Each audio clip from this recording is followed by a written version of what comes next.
नारायण हरि की महिमा संसार में सबसे अजब निराली है। हरि की महिमा के बारे में जानते हैं।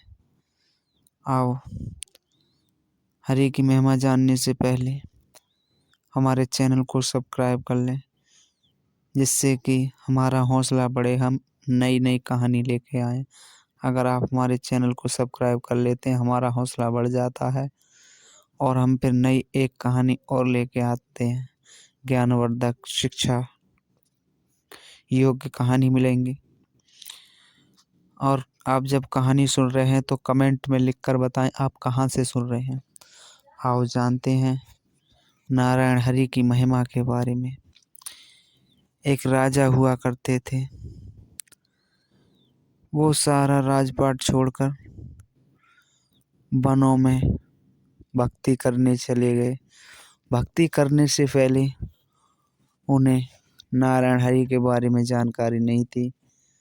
कुछ महात्माओं ने उन्हें नारायण हरि की भक्ति के बारे में जानकारी दी, तो वो महात्माओं की बातों सुनकर वनों को चले गए थे।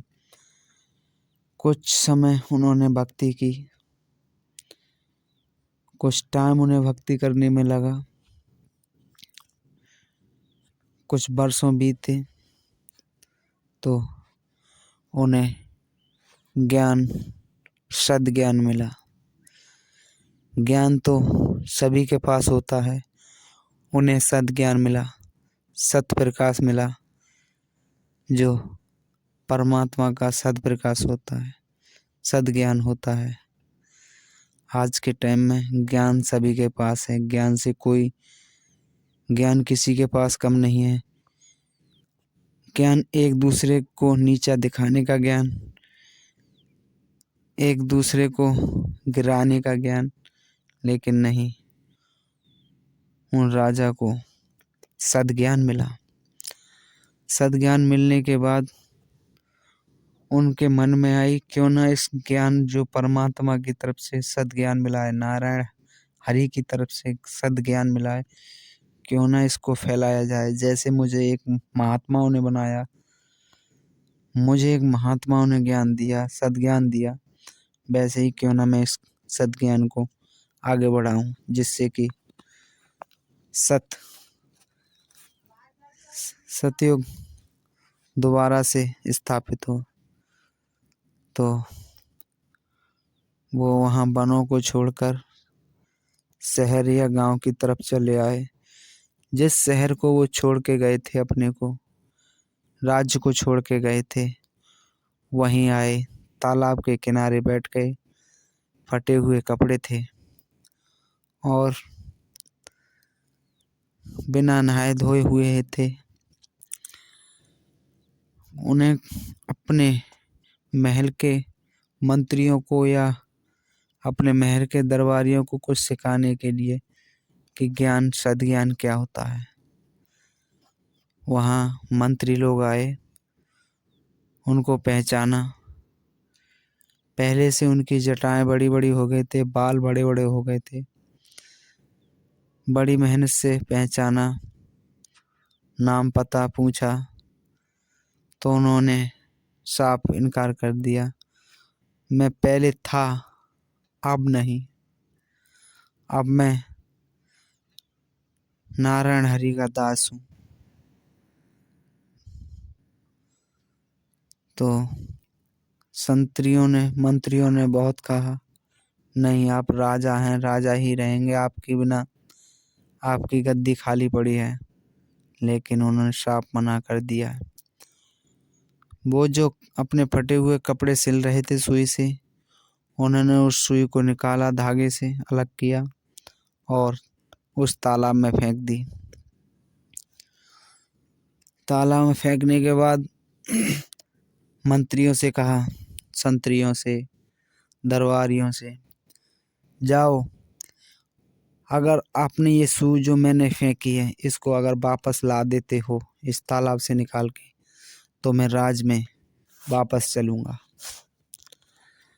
मंत्री संतरियों ने सभी ने उस तालाब में छलांग लगा दी और पूरी कोशिश की, जी जान से पूरी कोशिश की, सभी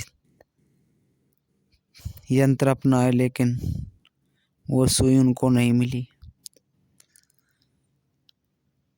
ना मिलने पर हार मानकर वो वापस चले गए, उनके चरण स्पर्श करके वापस चले गए।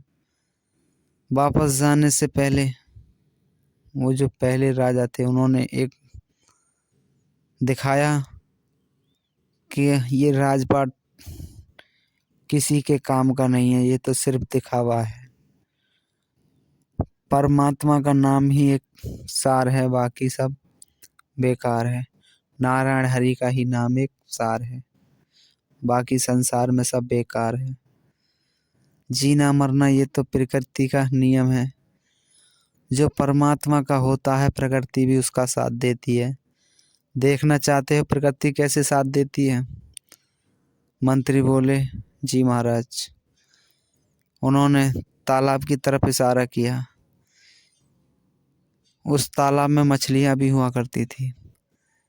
मछली ने वो उठाकर सुई और ऊपर निकाल के मुंह ऊपर कर दिया तालाब के पानी में, और उस नारायण हरि के भक्त ने सुई को ले लिया। तब दिखाया ये होता है नारायण हरि भक्ति का फल। ये राजपाट मेरे किसी काम का नहीं है, जिसको भोगना हो वो भोगे, मुझे नहीं भोगना ये राजपाट। सभी मंत्रियों को वापस भेज दिया और आगे ज्ञान की ही चर्चा करने लगे। दोस्तों, यह कहानी आपको कैसी लगी कमेंट में हमको बताएं। यह कहानी आपको कैसी लगी और आप कहाँ से हैं कमेंट में बताएं। हमारे चैनल पर नए हैं तो सब्सक्राइबर्स कर लें, क्योंकि हम आपको हर रोज़ एक नई नई कहानी लेकर आएंगे। अगर हमारे चैनल को आप सब्सक्राइब कर लेते हैं तो सबसे पहले नोटिफिकेशन आपके पास जाएगा, आपको एक नई कहानी सुनने को मिलेगी।